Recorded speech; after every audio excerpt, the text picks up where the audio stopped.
سوال: بیوی کسی ناراضی کی وجہ سے اپنے والدین کے گھر چلی گئی، شوہر نے عدالت کے ذریعے اسے 3 طلاقیں بھیج دیں۔ نہ تو بیوی طلاق لینا چاہتی ہے اور نہ ہی اس نے وہ طلاقیں وصول کیں، کیا اس صورت میں طلاق واقع ہو جائے گی؟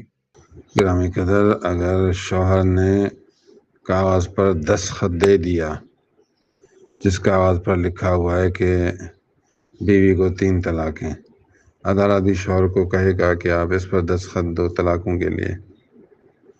اگر شوہر نے دستخط دے دیا، کاغذ پر لکھا ہوا ہے 3 طلاقیں، تو 3 طلاقیں واقع ہو جائیں گی۔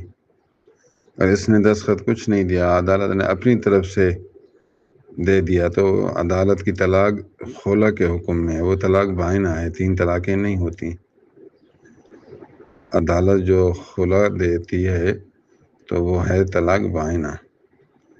اگر شوہر کو کہا کہ آپ یہاں دستخط دیں اور اس میں 3 طلاقیں لکھی ہوئی ہیں، اس نے دستخط دیا، 3 طلاقیں واقع ہو جائیں گی۔ بیوی قبول کرے نہ کرے اس سے کچھ فرق نہیں پڑتا۔ السلام علیکم۔